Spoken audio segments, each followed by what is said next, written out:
வணக்கம் நண்பர்களே, நீங்கள் பார்த்து கொண்டு இருப்பது உங்கள் கௌசிகா ரிவ்யூ. சரி வாங்க வீடியோக்குள்ள போய் என்ன நடக்க போகுது அப்படின்னு சொல்லிட்டு பாத்தீங்கன்னா, நம்ம மல்லியை ஒரு பக்கம் கண்டுபிடிக்கிறதுல பறக்கும் படை மாதிரி ஒரு பக்கம் பறந்துகிட்டு தேடிக்கிட்டே இருக்காங்க. இந்த சமயத்துல தாங்க நம்ம வெண்பா அழகா ஒரு பக்கம் அந்த வீட்டுல இருந்து தப்பிச்சு வந்துட்டாங்க. அந்த சமயத்துல கரெக்டா நம்ம விஜய் மல்லிகிட்ட வந்து சேர்ந்துட்டாங்க. விஜய் மல்லிகிட்ட சேர்றதுக்கான தருணம் எப்படி அமைச்சு யாரா கூப்பிட்டு வந்தாங்க அழைச்சிட்டு வந்தாங்க அப்படின்னு சொல்லிட்டு பாத்தீங்கன்னா நம்ம அரவிந்த் தாங்க. அரவிந்த் இருக்குன்னு ஒரு பக்கம் கார் ஓட்டி தான் நான் சம்பாரிச்சு என்னோட சுய காலில் நான் நிக்கணும், அது என்ன வேணா இருக்கட்டும் அப்படின்னு சொல்லிட்டு ஒரு முடிவுல இருந்தா. அதே போல இப்ப நிறைய கேப் எல்லாம் வச்சு அது மூலியமா ஒரு பக்கம் ரன் பண்ணிருக்காரு. அவரே ஒரு பக்கம் காரெல்லாம் வச்சுக்கிட்டு அந்த சமயத்துல கரெக்டா போயின்னு இருக்கும்போது திடீர்னு வெண்பா ஓடி வரதா பாக்குறாங்க.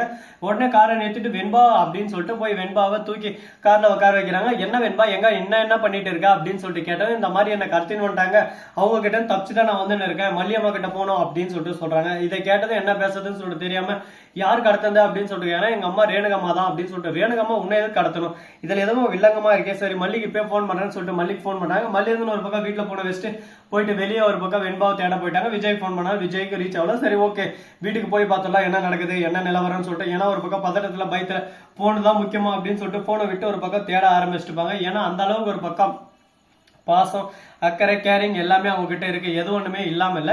சரி இப்படியெல்லாம் ஒரு பக்கம் நடந்துட்டு இருந்தாலும் அதே சமயத்துல மறுபக்கம் என்ன நடக்குது அப்படின்னு சொல்லிட்டு பாத்தீங்கன்னா கரெக்டா நம்ம விஜய் இருக்காருல, அவர் வந்து என்ன பண்றாரு அப்படின்னு சொல்லிட்டு பாத்தீங்கன்னா சரி ஓகே மல்லி ரொம்ப இருட்டாயிடுச்சு, பரவாயில்ல மார்னிங் பாத்துக்கலாம் வா அப்படின்னு சொல்லிட்டு வேற வழி இல்லாம அழைச்சிட்டு போறாரு. ஏன்னா இந்த மாதிரி இருட் டைம்ல வெளியே சுத்துறது ரொம்பவே ஒரு டேஞ்சரான விஷயம். எந்த சமயத்துல யாருக்கு என்ன நடக்குன்னு சொல்ல தெரியாது.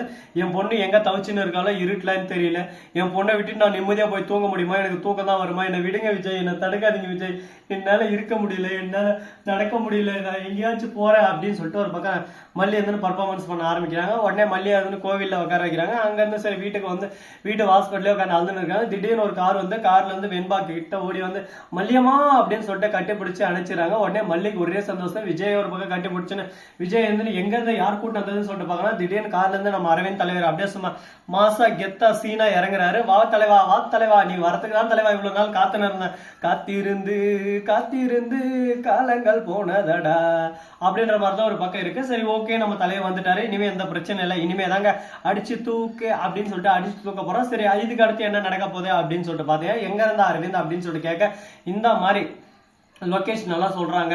அன்னடா லொகேஷன் அப்படின்னு சொல்லிட்டு பாத்தீங்கன்னா சென்னை மெயின் ரோடு குறுக்கு சந்து, துபாய் மெயின் ரோடு குறுக்கு சந்து, காந்தி நகர் அப்படின்ற மாதிரி ஒரு பக்கம் திருவெல்லாம் சொல்லி அந்த இடத்துல தான் வெண்பா ஓடி வந்தா நான் தான் காப்பாத்தி இந்த மாதிரி ரேணுகா கடத்திட்டாங்கன்னு சொல்லிட்டு சொன்னாங்க. அங்கிருந்து அழைச்சிட்டு வந்தா அவர் ரேணுகாவே இல்ல அரவிந்த், அவ சுடர், இந்த வீட்டை கெடுக்க வந்த கேடுகட்ட கேரக்டர் எப்படியாவது எங்க கிட்ட ஒட்டிக்கிட்டு எங்க சொத்தை மொத்தத்தையும் சுருட்டு போடணும்னு நினைச்சா, சொத்தை சுருட்டு போனாலும் பரவாயில்லையே, என்னோட வெண்பாவை சுருட்டு போக பார்த்துட்டு அவளை நான் சும்மா விட மாட்டேன், அவளை பழிக்கு பழி வாங்கி அவன் மூஞ்சி இஞ்செல்லாம் ஒட்டைக்காம நான் விடவே மாட்டேன் அப்படின்னு சொல்லிட்டு சொன்னிருக்காங்க. இதை கேட்டதும் ஒரு பக்கம் என்ன பேசுறது ஏது பேசுறதுன்னு சொல்லிட்டு தெரியாம ஒரு பக்கம் நம்ம அரவிந்த் இருக்காருல, அவர் வந்து சரி ஓகே அப்படின்னு சொல்லிட்டு முடிவு சொல்றாரு. எதனால அப்படின்னு சொல்லிட்டு பாத்தீங்கன்னா எல்லாமே ஒரு பக்கம் நேரத்துக்கு அந்த மாதிரி மாறும் விஜய், கண்டிப்பா மாறும், இதுதான் நடக்கும் இப்படிதான் நடக்கும்னு சொல்லிட்டு நம்ம சொல்ல முடியாது. அதனால எந்த ஒரு விஷயத்தையும் நம்ம அசால்ட்டா எடுத்துக்கவும் முடியாது.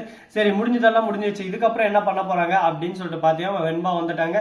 போலீஸ் போன் பண்ணி இந்த மாதிரி வெண்பா வந்துட்டா இதுக்கப்புறம் அந்த சுடரை தேட வேண்டிய அவசியம் இல்லை அப்படின்னு சொல்லிட்டு சொல்லிடலாமான்னு மல்லி சொல்றாங்க. இல்ல அவளை தேடியே தீரணும், என் பொண்ணை என்ன நிலைமைக்கு பொண்ணை வச்சா, அவளை கண்டுபிடிச்சா வாயெல்லாம் உடைச்சு அவன் மூஞ்சி எஞ்செல்லாம் உடைச்சு இதுக்கப்புறம் என் பொண்ணு கிட்ட பண்ணுவியா வச்சுப்பியா அப்படின்னு சொல்லிட்டு அவளை கேட்கணும், அவ இதுக்கு மேல வரவே கூடாது நம்ம பக்கம் அப்படின்னு சொல்லிட்டு ஒரு பக்கம் ருத்ரதாண்டான்னு கொல்ல வெறியில இருக்காங்க. இதுக்கப்புறம் என்னடா பேசுறது இவங்க கிட்ட அப்படின்னு சொல்லிட்டு நாமளே போய் பேச முடியாது, அந்த அளவுக்கு ஒரு பக்கம் மல்லி அப்படியே சும்மா ருத்ர தாண்டவத்துல இருக்காங்க.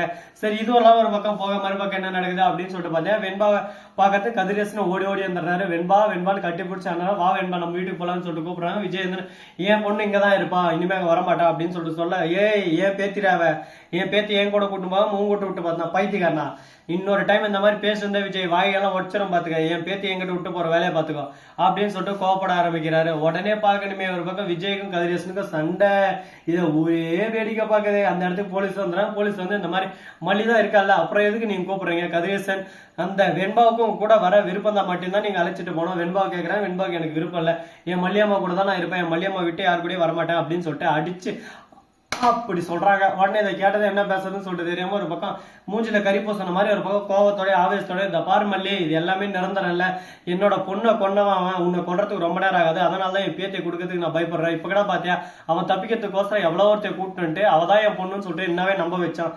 அதை நானும் நம்பி வெம்பி நொந்து நூடுல்ஸ் ஆகி போயிட்டு இருந்தா என் வாழ்க்கை என்ன ஆகுறது? அதனால எந்த ஒரு விஷயத்தையும் அசால்ட்டா நம்பிடக்கூடாது. கொஞ்சம் கொஞ்சமா நிதானமா சிந்திச்சு யோசிச்சு அதுக்கப்புறம் தான் முடிவு செய்யணும் அப்படின்ற விஷயத்த புரிஞ்சுக்கிறாங்க. இதுக்கப்புறம் என்னென்ன பண்ண போறாங்கன்னு சொல்லிட்டு தெரியல. ஆனா பரபரப்பா தான் போயிட்டு இருக்கு. அதே சமயத்துல நம்ம ராஜேந்திரன் காசு எட்டு அங்க போயிடுறாங்க. காசு எட்டு போனதால தாங்க இனிமே வில்லங்கமே ஆரம்பிக்க போது. ஏன் எதனால அப்படின்னு சொல்லிட்டு பாத்தீங்கன்னா, நம்ம காசை எட்டு போன இவ்வளவு இந்த மாதிரி எலெக்ஷன் பூத்துல வேலை செய்யறாங்களா, அவங்க வந்துடுறாங்க. எலெக்ஷன் பறக்கும் படை அப்படின்னு சொல்லிட்டு வந்துடுறாங்க. அவங்க என்ன பண்றாங்க அப்படின்னு சொல்லிட்டு பாத்தீங்கன்னா 50 லட்சம் எங்க கொடுக்க போறேன், எந்த கட்சியில இருந்து வந்தா யாரு காசா கொடுக்க போறேன், எவ்வளவு காசா கொடுக்க போறேன், என்ன நொட்ட போறேன் அப்படி இப்படின்னு சொல்லிட்டு கேக்குறாங்க. ஐயோ சார் இதெல்லாம் என் பணம் தான், நான் கம்பெனி காசை கட்ட போறேன், அதுக்கான ஸ்கிரிப்ட் என்ன இருக்கு அப்படின்னு சொல்லிட்டு கேக்குறேன். இன்னைக்குதான் வித்ட்ரால் பண்ணதை பாருங்க, என் கம்பெனில இருந்து எனக்கு வந்த பணம் அப்படின்னு சொல்லிட்டு எல்லா டீட்டெயில்ஸ் காட்டிடுறேன். சரி ஓகே, உங்களை மாதிரி நல்லவங்க இருக்கிற இடத்துல நாங்க எப்படி மேடம் இந்த மாதிரி எல்லாம் பண்ண முடியும் சொல்லுங்க பார்க்கலாம். நிறைய பேர் வராங்க, அந்த பணத்துக்கான ஒரு இதே இருக்குதுல, கேட்டா அந்த காரணம் இந்த காரணம் நொட்ட காரணம்னு சொல்லிடுறாங்க. உங்களை மாதிரி பர்ஃபெக்டா இருந்தா நாங்க எதுக்கு பணத்தை வாங்க போறோம் சொல்லுங்க பார்க்கலாம். அப்படியே சரி உங்ககிட்டே கொடுத்து உங்களை அனுப்பிச்சு விட்ற போறேன். இதுதான் நாங்க நேர்மை கண்ணியம் கட்டுப்பாடு. சோ நண்பர்களே, இந்த வீடியோ பிடிச்சிருந்தா லைக் பண்ணுங்க, கமெண்ட் பண்ணுங்க, ஷேர் பண்ணுங்க, டிண்டிங் மேல தட்டி விட்டு போங்க. அப்பதான் நாம போற அடுத்தடுத்த வீடியோ உங்களுக்கு உடனுக்குடன் நோட்டிபிகேஷன்ல வந்து கொண்டே இருக்கும். மிக்க நன்றி. தேங்க்ஸ் ஃபார் வாட்சிங். Tata, see you. நன்றி, வணக்கம், வந்தனம், வருக தருக.